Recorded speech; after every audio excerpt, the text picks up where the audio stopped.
it's where they would make the booklets that they would send out. Nowadays we have glow tracks. You'll want to pull that door shut and we'll keep the pool in. All right, so welcome to the 1855 Publishing House. This is a replica. It was built just a few years ago. And in November 18th, 1848, Ellen White had a vision. She had a vision that we were supposed to start a paper because they could only be at one place or another. They couldn't be all the way where everybody was all the time. So the Lord told them to go ahead and publish some papers. He said it would be a success from the first and that it would be like streams of light going around the world. So that seemed like a pretty big project when you only had 200 people as believers at that point. So in 1849, James White decided he would start this little paper. And to back up a little bit, when James was going to school, he had to pay tuition. The only way he could pay tuition is if he worked. And so he worked in a lumber mill. Now, in those days, the lumber mill was a big saw wheel that went around. There was a band that spun around real fast that made the saw blade turn, and then they would push the big trees through it and cut them into planks. But every once in a while, that blade would get caught. It would get stuck. So he would climb down underneath the saw, and he would kick it with his foot.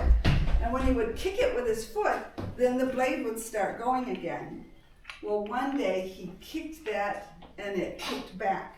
And it caught him in the ankle. And it ended up giving him a permanent injury. So he had a permanent limp.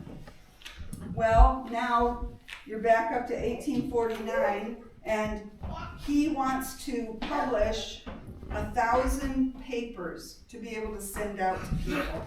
So what they would have to do is they would have to take, I don't know if you can see it over here, but they have all these little, let's see, they have all of these little prints. You know, when we type on the computer, it just goes on real easily. But back in the day, they had to set every single one of these little letters, and they would put them inside of a frame like this. Well, once that frame was put together, then that frame would end up coming over here, and they'd put it in here, and then they would put their paper on, just one paper. They would fold this down, they would roll this up underneath here, and then they would press it. That's why it was called a hand press. When they got done with that, they rolled it back out, they opened this back up, and they pulled it off, and there was one paper. Now, his paper had 8 pages. So they had to do that 8 times for one paper. But he ordered how many papers? 1,000. 1,000. So it took a while to get that done, right? Well, before they could print them, James White would have to walk 8 miles to the printer, and the printer would print off one paper, and he would check it, and he'd say, "Oh, Mr. Printer, there's a mistake right here. Saw is spelled S-A-W, not S-W-A. And so then he would have to say, "Oh, okay, I'll fix the print, come back tomorrow." So James would have to limp 8 miles home. Wow. Next day he'd 8 walk miles. 8 miles back. He would check it. Finally, after a couple of times, everything was right. They printed off the 1,000 papers. And then, James, can he carry 1,000 papers? No, he couldn't carry 1,000 papers. So he borrowed a horse and buggy, and they took the papers, and they took them home. And James and Ellen and a couple of other people that were workers with them, they prayed over them, that God would bless them.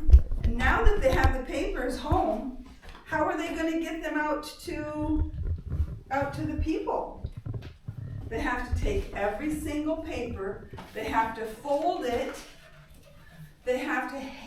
handwrite all the addresses. Have you ever seen a letter, how they have your address on the front of the letter? They have to handwrite every single one of those, and then James has to carry them to the postmaster. So he'd take them to the post office, by bundles and bundles, and pretty soon they were all sent out. And sure enough, just like Mrs. White was told, people would send in money to help pay for the publishing. And, but because they did all of that folding and writing, the folding actually hurt Mrs. White's shoulder. And so she had trouble with her shoulder the rest of her life because of that. So when we see our church papers, you just need to know that this is where it all started, you know, on a press just like this.